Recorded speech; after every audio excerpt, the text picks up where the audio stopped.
Good evening, everybody, and welcome to another edition of Sunday Night Live with me, Jonny Lipsham, here at jonnylipshamstudios.co.uk, here in Scotland, capital of the UK, capital of Europe, capital of the world, capital of the solar system, etc., etc. You get the idea.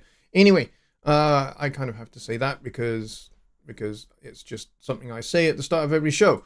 But I hope everybody is okay and has had a good week. I've had a great week. As you guys know, I have been on vacation and it's been fantastic. I had a really, really good time with my wife and my kids. We went to a Haven holiday camp. And so we had it was actually quite large caravan to ourselves. And it was great. And there was zip wire and there was a water sports place. As well. So we went swimming pretty much every day, and there was like water flumes and water slides and all sorts of cool things for the kids to get involved with. It was really, really great. And there was a nice beach nearby as well, which we all went to. And it was really nice. It was just a really nice getaway. Apart from the last day when it absolutely pissed it down with rain. Other than that, it was a really, really great time. And it was just really nice to get away, get out of this room and be in another space and be in the outdoors, which was nice, and be on the beach, which was also really nice. But we had a great time. We rode a go-kart, which was hilarious fun. Because my daughter was doing the steering and the pedaling and also handling the brake, and she would quite often forget to use the brake. So we'd be going downhill, we'd just be getting faster and faster and faster, and I'd be like, brakes! It was really, really fun. We had a lot of laughs, and it was nice to get away. But it's lovely to be back, and it's lovely to be back and seeing you guys and seeing you folks in the chat as well. It's really good to be back. I'm very happy to be back in this little room. Well, it's not so little, but I have totally missed being in this space and being on YouTube. But I'm glad I'm back. Health-wise, I'm doing pretty good, actually. Being out and about has actually been quite a benefit, quite a help. But I still have to go and get my my leg looked at by a specialist because I think I told you before I went on holiday, kind of looks like I might have a blood flow problem to my leg. So that's kind of the next thing that we need to look at. But other than that, I'm feeling pretty good, to be honest.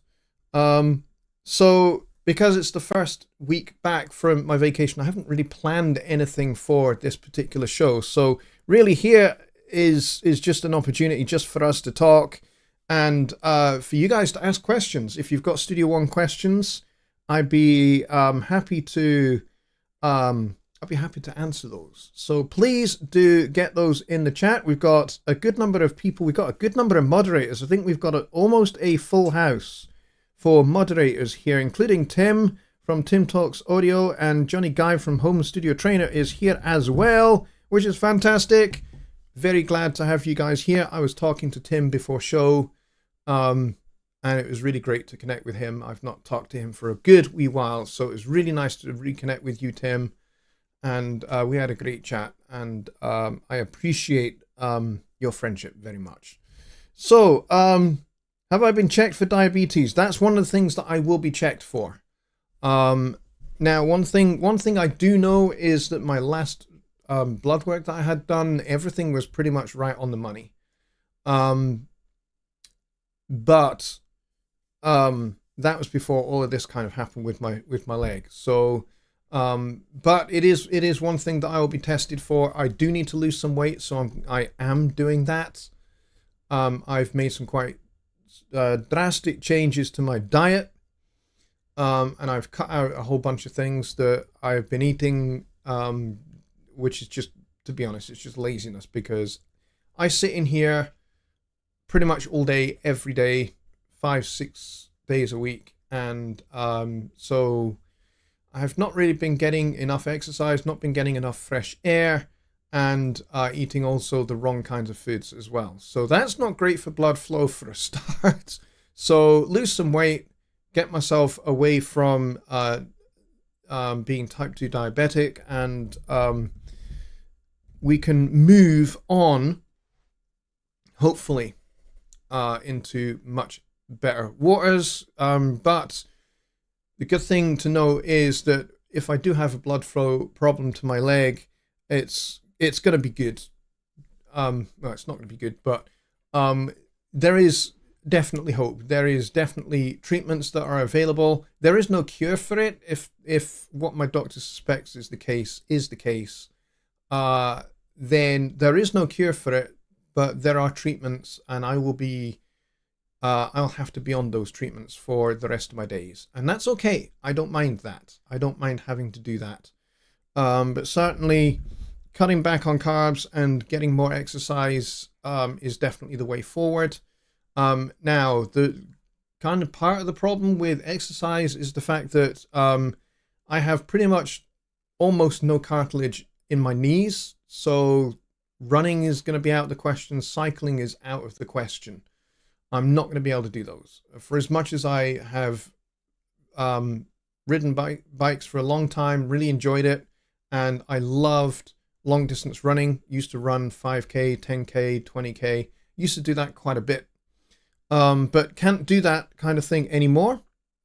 So I have to find other ways to exercise. And one of the things that I found that when we were on holiday was really beneficial was actually being in the pool and doing some underwater exercises. So that's one of the things I'm going to be looking into doing, because we have my daughter's school is also a sports center. So and they have really, really good swimming and diving facilities there. So I'm going to look into going swimming with my daughter because she loves swimming.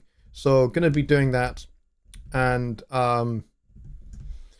water exercise, you can do all of that underwater. Try it, it's fun. I do it. Okay, yeah, absolutely. I'm going to be doing a whole bunch of things underwater. There are some aquatic exercise classes that I can attend at my daughter's school. So that's one of the things I'm going to be looking into, and taking long walks as well, because walking is something I can definitely do. So that's definitely things that I can take care of. All right, let's go see who we have here. Billy Morgan's first in the house, followed by Ronald Figura and Kevin from Kevin's Guitar Stories, and Rich from Studio One Tuts is here. And he's also here as himself, which is cool. And Tony Cardona is here. John Hawk is here. Mike Johnson from Music to Motion is here. And we have Carl Traduziak, and we have the W5 family, and we have Tony Cardona, and we got Don Oliver here. We got Simon Carpenter. Hello, Simon. Good to see you again. Glad you're here. And we got, as I said, Tim from Tim Talks Audio. He says, I return from the depths. Yes, we're very glad to have you back, Tim. And we have Bobby Booth as well.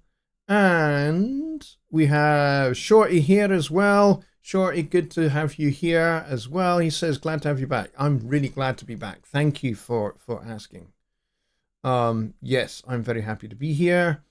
And we got Johnny Guy from Home Studio Trainer, which is fantastic. Love having him here. And we got Luke Roberts here as well. And I think I have almost reached the bottom. And we got Keith from Radio Top Trumpet as well. He says, sorry, I'm late. No, you're not late. It's cool. I've not really started very much, to be honest. All right, so let's see. Let's see. There are some questions here, so I'm going to have to go back and have a wee look. Rich Cresswell says, I've seen a lot of posts recently regarding VST3 and its locations versus VST2 and their default locations. This would be neat to cover. Yeah, that's a great point, actually. And actually, if you are having issues with missing plugins, third-party plugins in particular, there is a knowledge base article that I am going to point you to, because this is all about Studio One, so we can definitely cover that here. And I'm gonna go. Oh dear, it wants me to sign in. That's fine, I can do that. I'm going to show you this knowledge base article because I think you guys, I'm going to drop a link in the chat as well, because I think you guys need to have this bookmarked so that anytime you have an issue with third-party plugins not showing up on your computer, refer to this article, because it will help you with making sure you have your plugins installed in the correct locations, and also where you need to go and verify that your plugins are in the correct place, and also that you have the locations set up in Studio One options on PC, Studio One preferences on Mac, locations and VST plugins. Make sure that you have the correct locations there. Now, important point on this is you do not need to have a VST3 location mapped in locations for VST plugins. You don't, because they are automatically scanned by Studio One. All right, it's only the VST2 plugins that need to be referenced there. VST3 plugins, don't need to worry about. But if you have VST3 plugins that are not showing up, this article is going to help you. All right, so I'm going to refer you to it, and I'm going to take you on a quick guided tour of that article. All right, so there it is. It's in the chat now. And I'm also going to share my screen so you can see it. All right, so this is the article here. Studio One 6, how can I get my third-party plugins to show up in Studio One? So this scenario is if you have missing third-party plugins, or you have installed third-party plugins and they're just not appearing in Studio One. So either you had them, they've gone missing, or you have just installed a new third-party plugin and it's not showing up at all. So please take note of this red text here. If you see *** and large red text in a Presonus knowledge base article, this is incredibly important. You really, really need to pay attention to this. If you're running an Apple Silicon Mac M1 or M2 and any future versions of that, Mac with Studio One 5.4 or higher, and are missing plugins, it is possible your plugins are not natively supported on Apple Silicon systems. The following article will give you instructions for running Studio One in Rosetta mode. And there's a link to the how to switch from native to Rosetta mode article there. So let's look at Windows first. Whilst installing plugins to your Windows computer, the installer will usually ask you where you want to install the actual plugin. On Windows, you can choose the location where the plugin installs. Make sure that you note that location so that you can set that location in Studio One. Check with your third-party plugin vendor for instructions on installing the plugin if you run into an issue with the install. That's really important, and that's why that's in italics there. So from within Studio One, navigate to Options, Locations, and select the VST Plugins tab. By default, Studio One will have C Program Files VST Plugins as the default location. This is really important. All right, so I'm going to highlight this bit here. By default, Studio One will have C Program Files VST Plugins as the default location. You can also use the Add button to add custom locations. So they don't have to be installed in that location for VST2 plugins. But best place really to do it is in the already mapped VST plugins location in Program Files, okay? If the plugin you're installing has a VST3 version, it will install to C Program Files, Common Files, VST3. You do not have to add this path to the plugin window in Studio One. Studio One by default will scan that folder. All right, more red text. Really, really important. VST3 plugins will load from Program Files, Common Files, VST3 with version 5.5.1 and above. So I'm assuming that most folks here are on at least 5.5.1, or you're using version 6. Studio One will now also load VST3 plugins from the following location. Users, your username, app data, location, local programs common /VST3. Don't worry about that. This is just a new location that Studio One will scan. If you have plugins in that location, they will get found, okay? But again, you do not need to have that mapped in the VST plugins tab, okay? VST3 plugins, wherever they are, will always get scanned automatically, providing they are in the default locations, all right? Program files, common files, VST3. For the most part, this is the place that you need to be installing VST3 plugins to. Program files, common files, VST3. All right? Put them there. So when you're installing any third-party plugin, when you're running the installer, it will ask you where you want to install it. Make sure this is your location for VST3, and make sure this is your, where is it? Sorry. This is your location for VST2.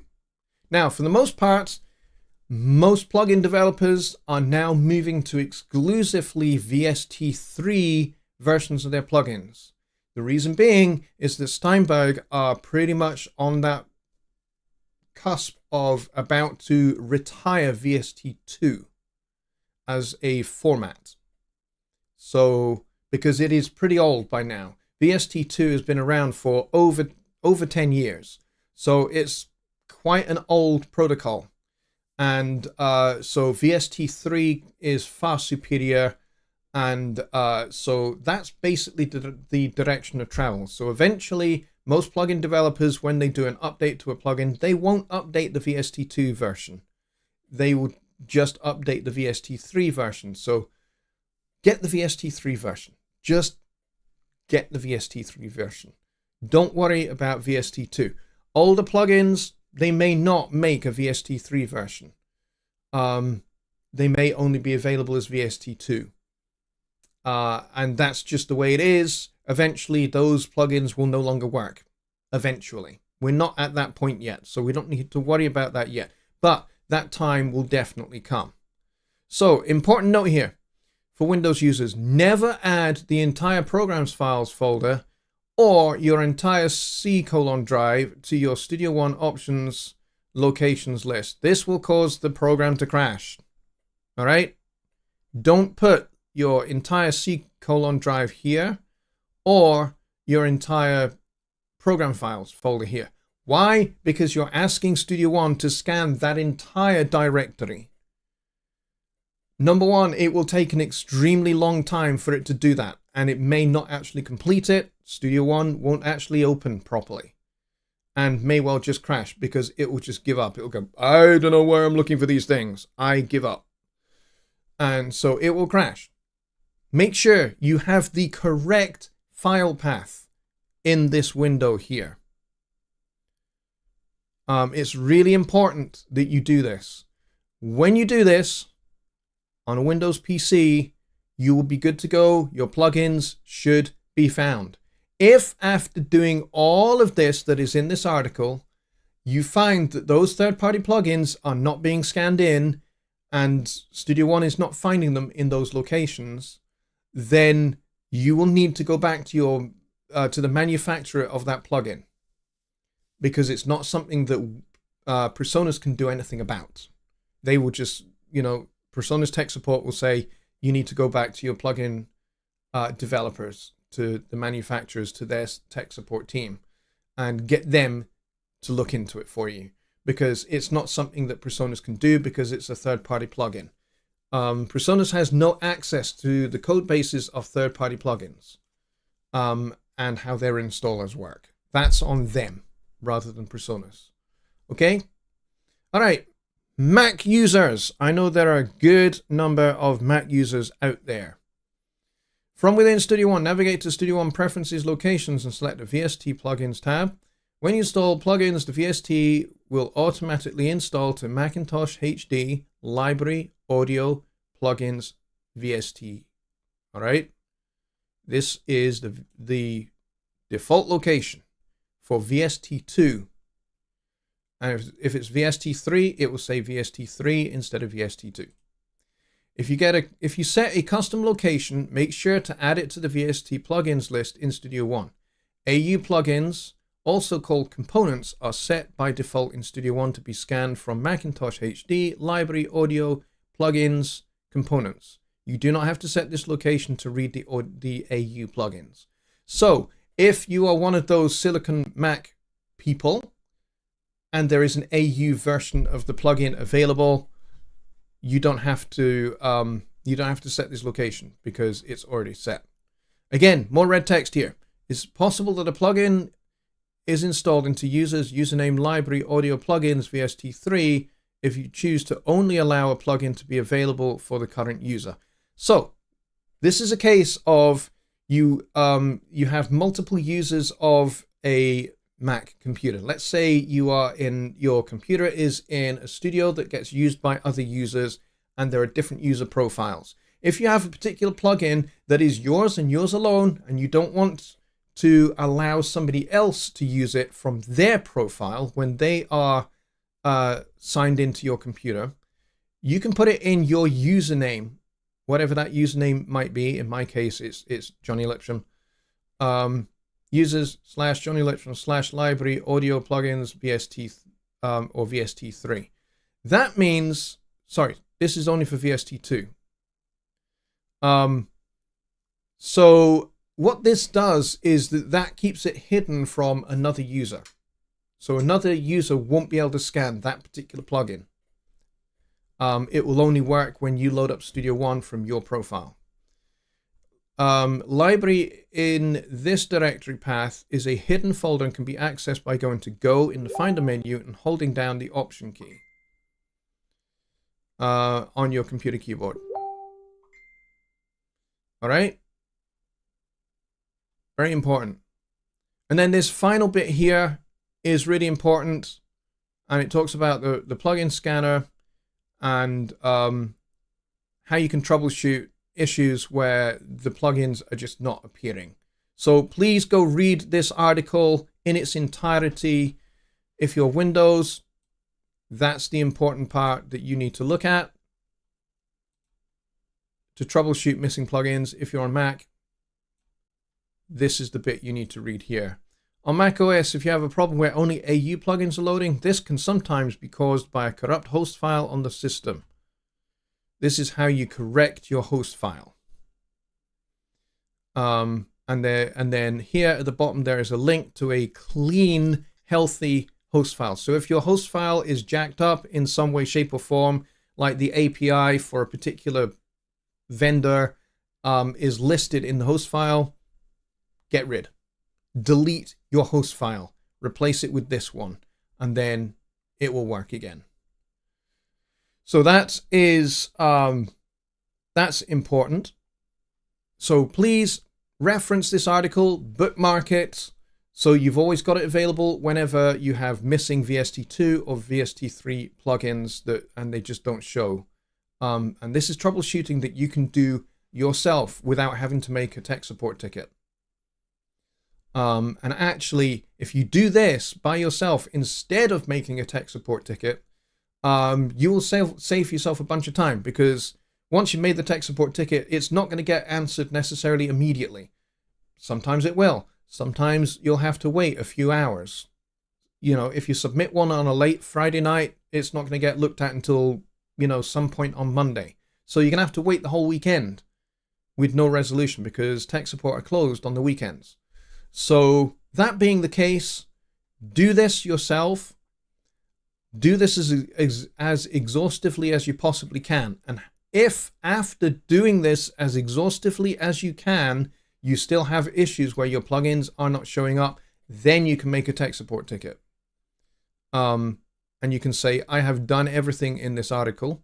Now, tech support may well take you back through the steps to make sure that you have done every step and you've not accidentally missed a step. Because, you know, that's just how tech support works. All right, so this article is incredibly important. So important, I'm going to give it a thumbs up. And so far, only 2 people have done that. So Johnny Gibe sent me something, which I'm just going to take a look at.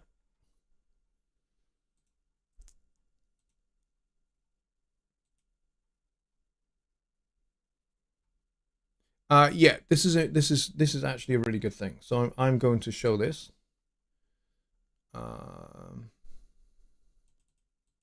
So this here is the location for VST and VST3 on a Mac. And as you can see here, there is a distinct folder for VST and VST3. And there's the folder for components. So if you have AU versions of plugins, they will be in this folder. VST2 here, VST3 here. Okay? All right. Important. Thank you, Jonny, for sending me that pic. I appreciate that. And I'm just going to quickly go back and just check. Let's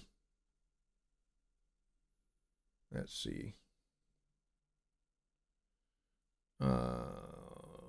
Neil Thompson says, I think it's kind of neat that Steinberg is the VST gatekeeper. Yeah, they kind of are. And the reason why they are is because actually they invented the VST protocol. And incidentally, Matthias Yuan, who is basically the chief architect of Studio One, he actually wrote most of the spec for VST2. And he was involved in at least some of the earlier developments of VST3. So we have, as the chief architect of Studio One, overseeing its overall stability and its development, the guy who actually pretty much invented the VST protocol. So if any DAW is really going to work with VST and VST3, it's going to be Studio One for that kind of reason. So yes, that's a good point. Peter Brooks says, what's the difference between VST2 and VST3? Well, basically there was VST1, and then there was VST2, and then VST2 was updated to 2.4, and now VST3 supersedes VST2 in a lot of ways. Currently, you have VST2 and VST3. VST2 is kind of an older protocol now. Like I said, it's been around for 10 or 12 years. But now we have VST3, which has been around for maybe 4 or 5 years, maybe a little bit longer than that.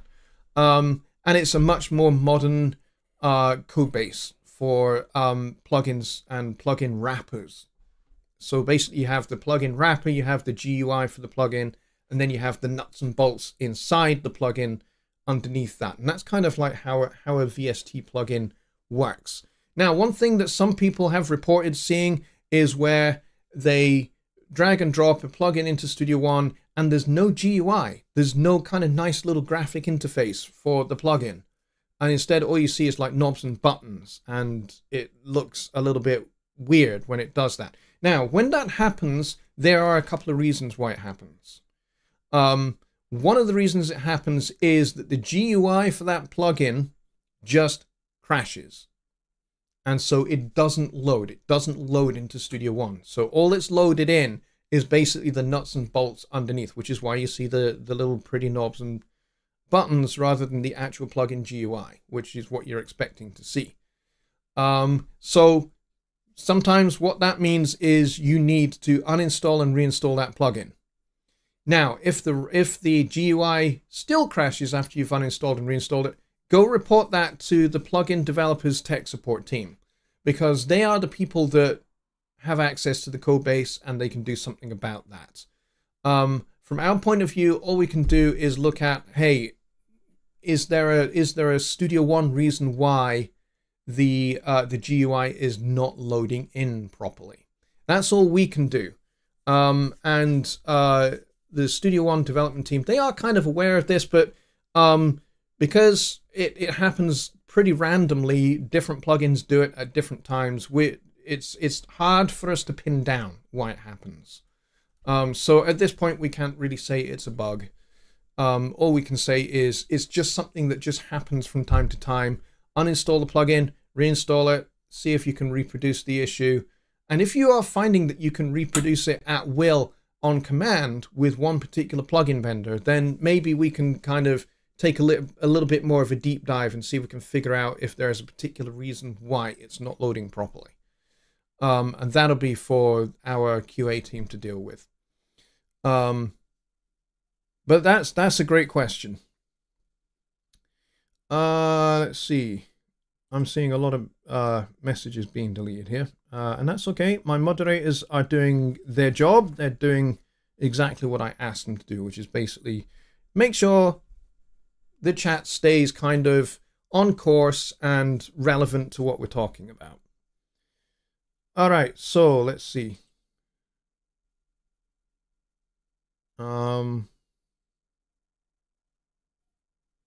Okay, and Alps Media is here as well. My sponsor is here. He sponsors not me specifically. He sponsors this show and the Songwriting Simplified show. So it's really great to have him here. So Louis, great to see you, buddy. I'm glad you're here. All right, so have I missed any other questions? I'm just going back to check.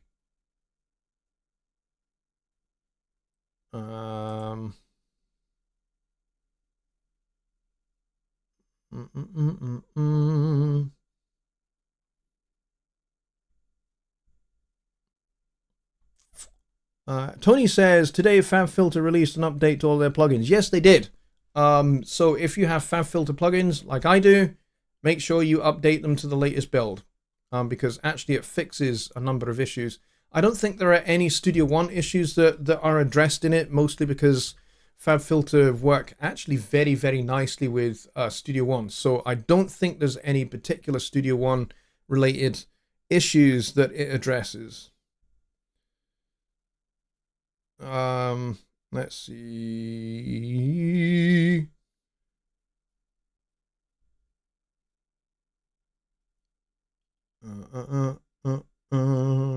I'm trying to see if I'm missing anything here. There's lots of chat going on here, which is cool. Rich says clap format is gaining a lot of traction of late. Whether it will surpass VST 3 Plus is hard to determine yet, but many developers are producing these. Yeah, I have seen this kind of new trend towards clap as a format. Who knows? It's kind of anybody's guess at the moment as to whether clap will supersede VST as a protocol. It certainly looks really, really good and incredibly an incredibly efficient protocol for plugins. But we will have to see what happens there. So everybody, I would say, kind of just watch this space on clap. And yeah, it is a bit of a funny name for a protocol because it has kind of slang connotations. Clyde Kelvin is here. He says, I just started using Melodyne. What a game changer. Yeah, Melodyne is awesome. Even the bare bones basic Melodyne Essentials, which if you are a Studio One Professional user or you are a member of Pressonosphere, you get Studio One Professional with Pressonosphere. You also get a free license for Melodyne Essentials. And even this particular bare bones basic version of Melodyne is really, really good. It is really good at correcting pitch, correcting a little bit of timing, and, correcting a little bit of, if you have a really wide vibrato and you need to kind of narrow it a little bit, then Melodyne Essential can definitely do that. And it does it so transparently. It really is fantastic. So much better, by the way, than Autotune. I used Autotune back in my Cubase days, and I really didn't like it because you could hear the artifacts. You could hear the processing that it was doing. Now, sometimes you want that. For example, the whole T-Pain effect.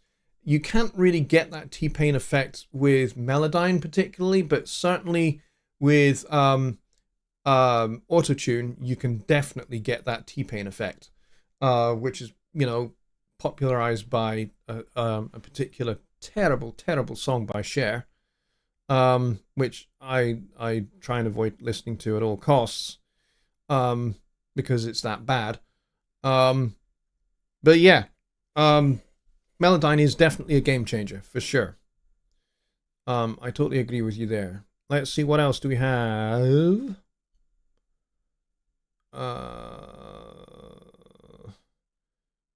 Clever Audio plugin is an open source software architecture, application programming interface, and reference implementation suite for audio effects, plugins, and digital audio workstations. The specification and reference implementation was released in 2022 by UA and Bitwig. Yeah, that's a great overview of CLAP, actually. And the reason why it's called CLAP is because it's an acronym for Clever Audio Plugin. Pretty cool. Clever Audio Plugin. I like that. Tony says, I've recently been experiencing spikes to my performance monitor. I have dropout protection set to minimum, but it continues to spike up to 6%. What can I do to remedy this? Okay, this is something we can show in Studio One. So let's go over and do that. All right, so here we are in Studio One. This is the intro music that I played. But I'm going to actually open up a totally different song. I'm going to open up this one, which is the loops-based thing that we did on the show before I went off on vacation, because basically we didn't have any questions. So I thought, you know what? I was actually inspired by Jonny Guy actually to do this, because Jonny had done a video on using audio loops to basically create a song. So I was just like, you know what, I'm gonna do my own little version of this that Jonny had done, because I thought, oh yeah, I totally forgotten about audio loops and how easy it is to get a piece of music going really quickly. Now this, I have to admit, is a style of music that I don't work in at all. It's not my thing at all. I was basically dragging in loops and then going, I think this sounds pretty good.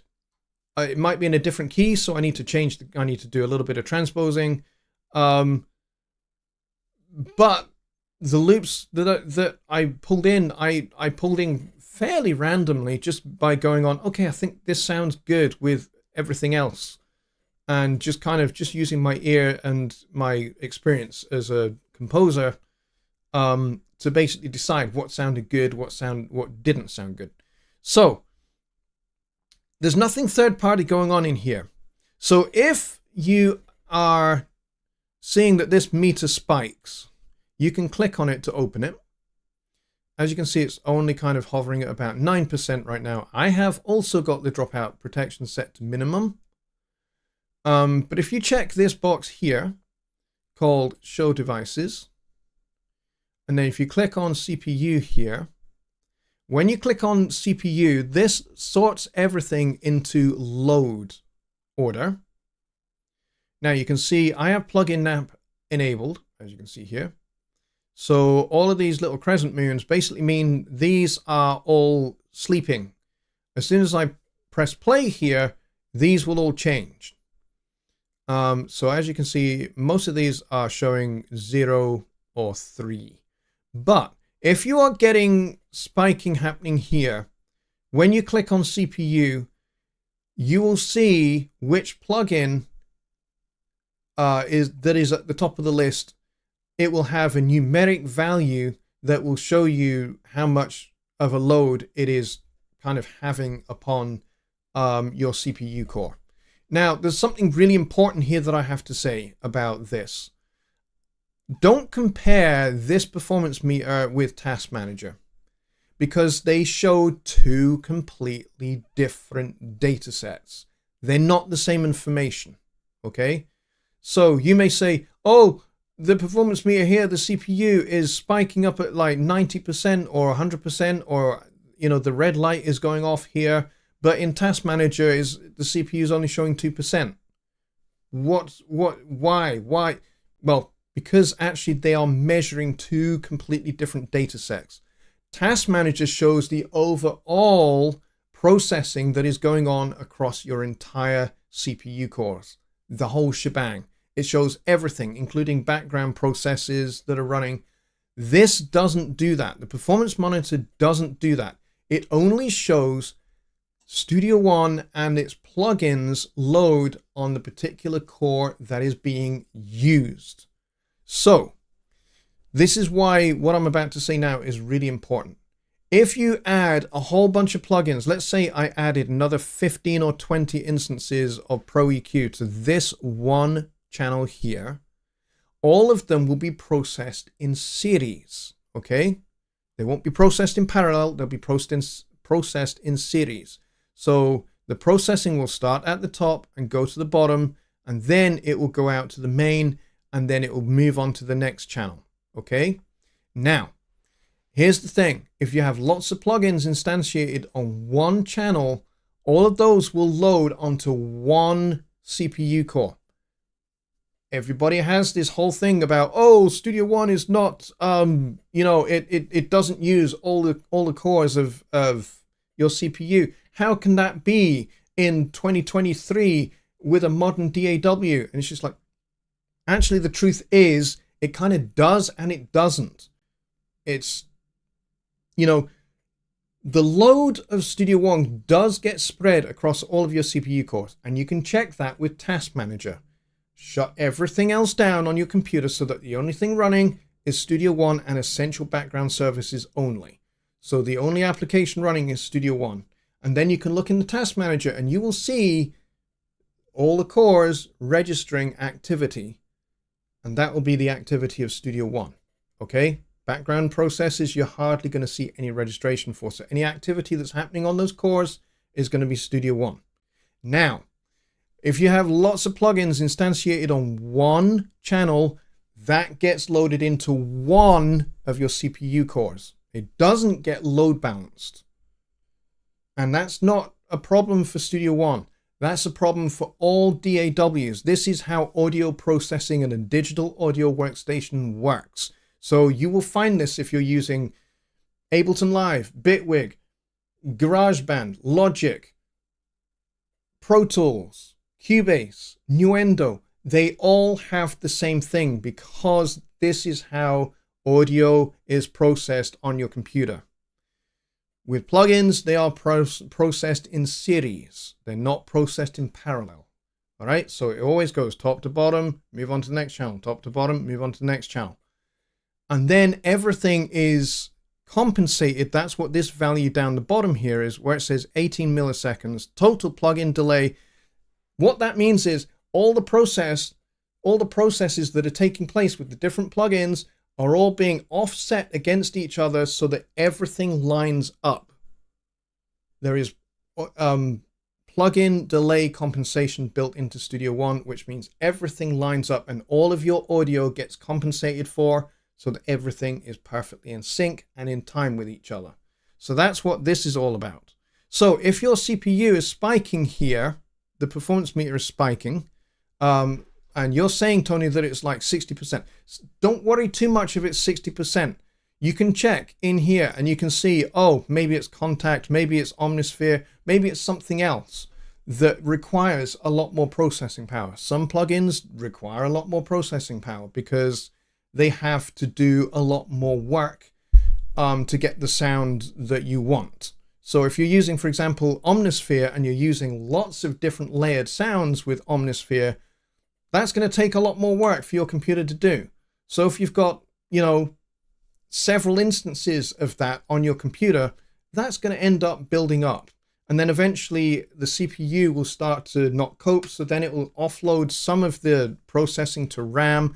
And then, you know, there is this trade-off between your RAM speed, your CPU speed, and all of that. And so you can end up with pops, clicks, crackles, dropouts, and you name it. All of that stuff can happen. So you have to work out what is going to be best for you and for your computer and that you have and how that works. So you may decide to change this dropout protection setting from minimum to low to medium to high to maximum.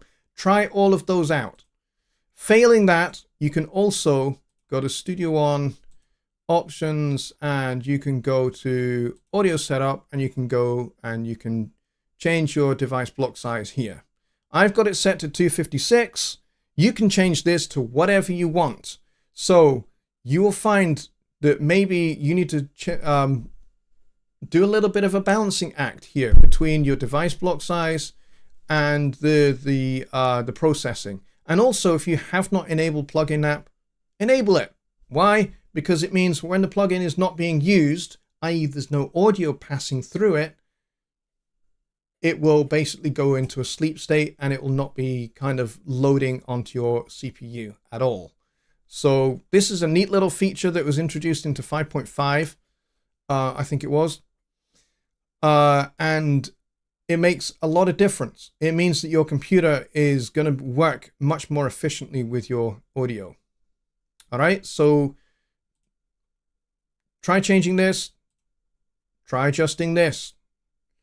And if you're using something like Omnisphere and your computer is struggling with something like Omnisphere, and you like the sound that you have, you like the MIDI that you've performed with it, and you're happy with it, print the thing. Render it. When you do that, it will render to audio. The instrument will unload. It's not going to have any load bearing whatsoever on your CPU anymore. Do that. Make that a standard practice that you do with virtual instruments. As soon as you're happy with the performance you've got, and you're happy with the edits that you've made, and everything sounds exactly how you want it, print it. I do that all the time. Even though I have a good enough system where I don't need to do that, I do that as just standard practice, because it just makes things much more efficient. So, there you go. Tony says, my CPU loads show that the Corey Wong plugin is overloading my system. I only have 2 plugins of it instantiated though. There you go. See, you now have found your culprit. You've only got 2 instances of it. It may well be that it's just too much for your computer. It might be. However, if you are happy with the result of the Corey Wong, I think it was Corey Wong you said. Yeah, if you're happy with that particular, you know, the result that you get with that particular plugin, render it. Go, okay, it sounds how I want it, render it. Render it to audio. And then that plugin will unload, no more problem. That's what I recommend. Not everybody does that. Not everybody recommends it. I always do. I always recommend committing to a sound at the earliest possible point. Commit. And this is the thing. Now that we are in the digital domain and we have all of this stuff that you can kind of push the whole committing to anything way down the line. And some people never actually commit to a sound at all. And they'll leave Melodyne instantiated on, 500 clips, and then they wonder why Studio One is struggling. Well, it's because you've got 500 instances of Melodyne on each one of those tiny little clips on your vocal track. Render the thing. Be done with it. You're happy with the vocal, you like the sound, all the pitch correction sounds great, render it. All of those instances of Melodyne are gone, hit save, done. It's a far more efficient way to work in Studio One, and you will save yourself a lot of headaches. Commit to a sound at the earliest possible point. Neil says, this is why we argued one time. Enabling or disabling CPU hyperthreading is advisable entirely depending upon how one is using a DAW in that particular song. Yeah, there's varying opinions on that subject. I have my own particular opinion on that.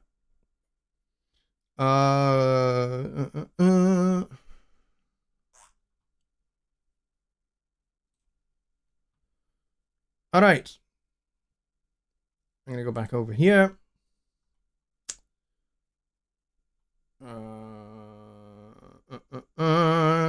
Jonny says, boy, I love seeing all these old names. Good to see everyone. Well, you know what, Jonny? We're really glad to have you back here. This is cool. Neil says, in my particular case, with barely any virtual instruments, mostly audio tracks, effects piled on tracks like crazy and insane bus routing, disabling hyperthreading worked for me. If it worked for you and your computer is much happier, much calmer, and the little hamsters that are going around in the wheels inside of your machine are not breaking so much of a sweat or, getting close to cardiac arrest, then all the power to you, my friend. All the power to you. Do what you need to do to make it work for you. That's kind of what I say.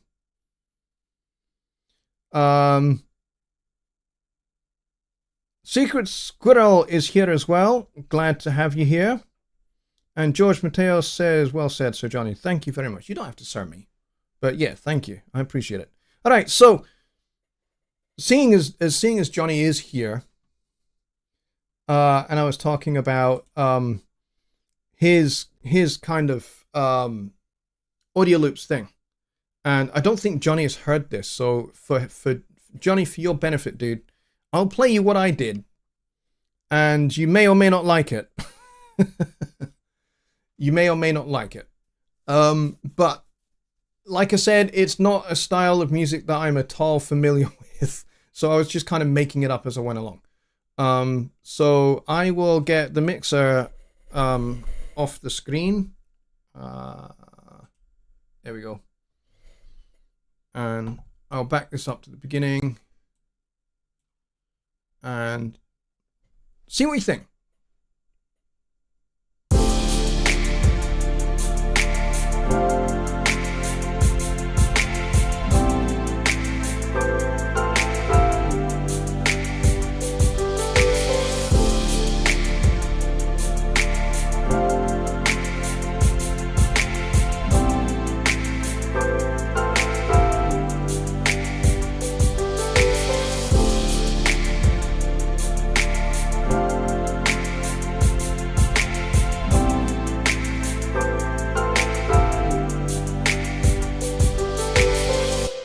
Okay, the only thing that's not a music loop, an audio loop in here, and yes, I'm well aware, Jonny, that you did a video on music loops as well. But it was really what you did with audio loops that actually really grabbed my attention. I don't know whether I'm going to take this much further than this. I might. I don't know. I'm not familiar enough with this style of music to really know what I'm doing. So I just totally made this up. So once I'd got all of these pads and strings and things in here, I put this piano on the top here, which is this piano here.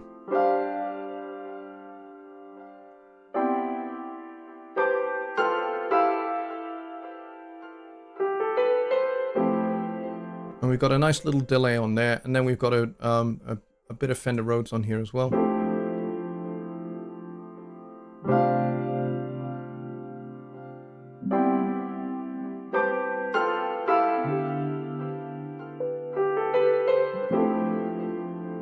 But there's one neat little trick that I did on here. I took this this pad here,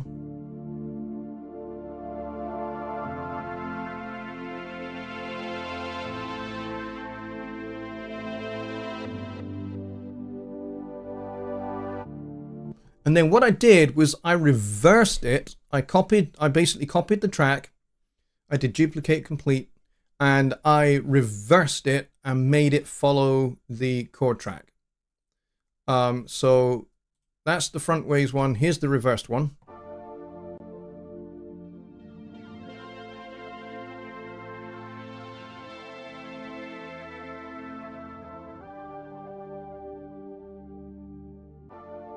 Now, there's a little bit of artifacting on this because it was reversed and then made to follow the chord track. So the chord track's kind of struggling a little bit with the reversed audio because it's like it can't find the transients and stuff because the transients are backwards.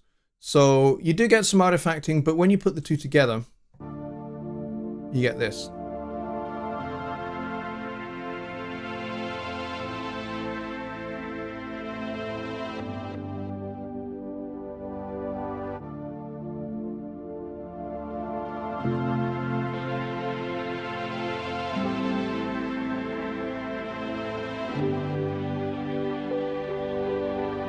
And when you blend it with these strings underneath, I just play just the strings track.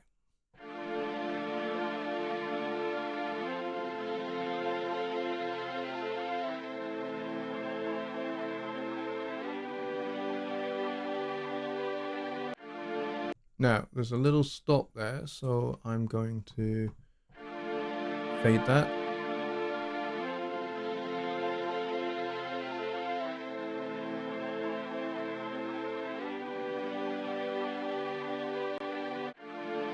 There we go, that's better. All right, so let's put it all back together.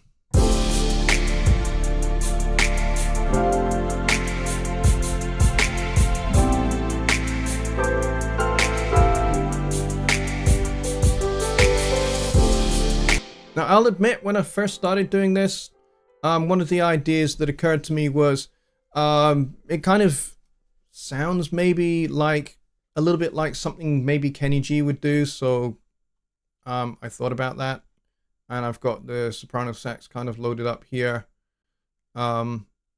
We could totally go down that road. Kind of make the mix a little bit drier than that.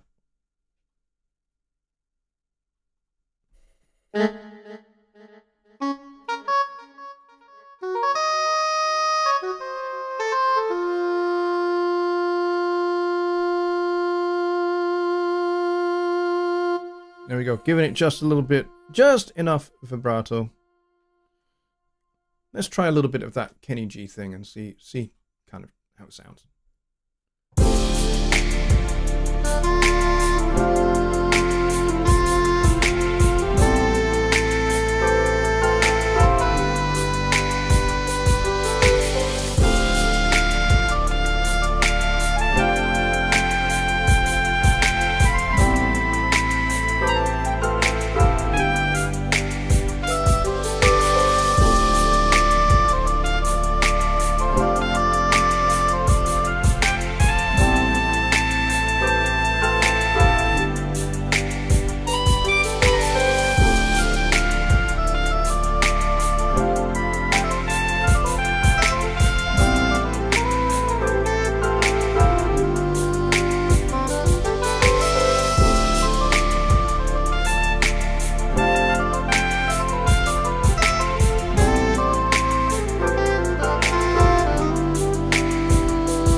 Or some other cheesy, schmaltzy nonsense. Alright, we're pretty much at the end of the show anyway, but I thought it would just be entertaining to kind of see what kind of direction we could take it into. Could be quite fun. Is it okay to post a link to my... Johnny, of course it is! Link your videos! Damn it! Do it! Yes, of course you can. You're a mod. You can post links. Absolutely. It's one of the perks of being one of my moderators is you get to post links. Mike does it for the after show Zoom. I don't know if he's going to run one or not, but if he is, get the link in there, please, Mike. Johnny, get the link to your latest video, and I'm just going to recommend everybody go watch Johnny's videos. He is back building. And he is back building very nicely on his channel at the moment. And he's now got like memberships back, and he's got super chats and super thanks and all of that's back and everything. So, which I'm really pleased about. And I'd be even more pleased if every single person who is here tonight, who is not subscribed, please subscribe to my channel. Please hit the notification bell. If you like this show, hit the like button too. When you hit that notification bell, select all notifications. That way you don't miss either Sunday Night Live or the Songwriting Simplified show on Wednesdays. And you also don't miss any other standalone videos. And by the way, I've got a good number of standalone videos coming out over the course of the rest of this year. There's a good bunch of stuff, which I'm really excited about. I've been working on them for quite a while. But they're not ready yet. We're really close, not quite ready yet, but they will be coming very, very soon, I promise. And they will hit this channel, and if you're selected all notifications, you won't miss those because you'll get a notification of them. All right. Please also go over to the Home Studio Trainer YouTube channel. If you're not subscribed over there, go do the same. Subscribe to his channel. He will benefit from that immensely. Hit the notification bell as well, because he is putting out videos every single day. And you will definitely benefit from that as well. Comment on his videos as well. hit like, just do it. You know, even if you've watched the video for like 10 seconds, hit the like button. It'll help him, and I will be very pleased if you do that. All right, so Mike has the after show Zoom link in there, and Jonny has the layers for guitar solo video there as well. And I think we are pretty much done for the day. I'm just making sure I've not missed anything. Kevin was asking if I could share this thing to a workspace. I might. I haven't really decided. I might decide that I'm going to do a wee bit more to this piece. I might add a few more elements to it. I might take it in a wee bit of a different direction. Because at the moment it's only like about 30 seconds long, and I'm thinking maybe I should extend it a wee bit and add some different elements into it. But it's a nice wee start, and I did this live in front of you guys before I went on vacation, and it was great fun doing it because I had no idea what I was doing. I was dragging things. Oh, that sounds good. So it was great. We had a lot of fun doing that, and so I may well revisit this idea in a future show. I may well just go, hey, let's just make a song from scratch, and you guys can help me do it. And we did it before with a piece called Cassiopeia Files, which is kind of like it has this 70s TV cop show kind of sound to it. So, and you guys actually gave the name to that song as well. So that is there. All right, we are 4 minutes overdue. Thank you everybody for coming. Thank you for all of your commentary. I appreciate it, and your questions. We had some really good points made here about VST locations and all of that. So maybe bookmark this video as well for your future reference as well. But definitely bookmark the link to the knowledge base article, because if you have a problem with VST plugins not showing up, especially if they're brand new, that article is going to help you. It's going to help you troubleshoot them before you even need to make a support ticket. All right. So I hope this show has been incredibly helpful to you. I will see you on Wednesday for Songwriting Simplified, and we will talk new concepts, new things for songwriting, because we kind of dealt with melody a wee bit. So we'll maybe talk about orchestration and arranging and that kind of thing over the course of the rest of the year. All right. Hang tight, everybody. Keep safe, and I'll see you all on Wednesday. Have a very good night. And I need to be on the other song. Good night, everybody.